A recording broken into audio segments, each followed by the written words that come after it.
Hello guys, ఈ షార్ట్లో మనం లోక్సభ డిజాల్వ్ అయినప్పుడు బిల్స్, మోషన్స్, రిజల్యూషన్స్ అనేవి పెండింగ్లో ఉండిపోతాయి. అవి ల్యాప్స్ అవుతాయో డస్ నాట్ ల్యాప్స్ అవుతాయో ఈ షార్ట్లో చూద్దాం. ల్యాప్స్ మీన్స్ ఆ బిల్ ఇంకా ఫర్దర్గా ప్రొసీడ్ అవ్వదు. డస్ నాట్ ల్యాప్స్ అంటే ఆ బిల్ అనేది ప్రొసీడ్ అవుతుంది ఫర్దర్గా. సో చూద్దాం. లోక్సభ, రాజ్యసభ. లోక్సభలో ఆ బిల్ పెండింగ్ ఉండిపోయి రాజ్యసభలో ఇంకా పాస్ అవ్వకపోతే అది ల్యాప్స్ అవుతుంది.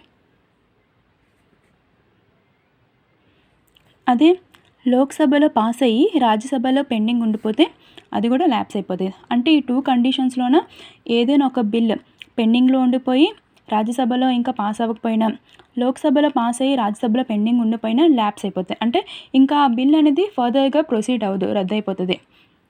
అదే లోక్సభలో పాస్ అవ్వకుండా రాజ్యసభలో పాస్ అవ్వకుండా because of some disagreement president అనేవారు జాయింట్ సిట్టింగ్కి అరేంజ్ చేసినప్పుడు, సో అలాంటి టైం అప్పుడు డిసగ్రిమెంట్ వల్ల పాస్ అవ్వలేదు. అలాంటి బిల్ డస్ నాట్ ల్యాప్స్, అది ప్రొసీడ్ అవుతుంది ఫర్దర్గా. అలానే లోక్సభలో పాస్ అవ్వకుండా ఇంకా రాజ్యసభలో పెండింగ్ ఉంది, లోక్సభలో ఇంకా పాస్ అవ్వలేదు, రాజ్యసభలో పెండింగ్ ఉంది, ఇలాంటి బిల్స్ కూడా డస్ నాట్ ల్యాప్స్, ఇది కూడా ప్రొసీడ్ అవుతుంది. అండ్ లోక్సభలో పాస్ అయింది, రాజ్యసభలో పాస్ అయింది, బికాజ్ పెండింగ్ అనేది ఉండిపోయింది అనమాట ప్రెసిడెంట్ అసెంట్ కోసం. సో అవి కూడా డస్ నాట్ ల్యాప్స్. ఈ 2 కండిషన్స్లో మాత్రమే ల్యాప్స్ అవుతాయి బిల్స్. మిగతా రిమైనింగ్ ఏ కండిషన్స్ తీసుకున్నా డస్ నాట్ ల్యాప్స్. నచ్చితే లైక్ చేయండి.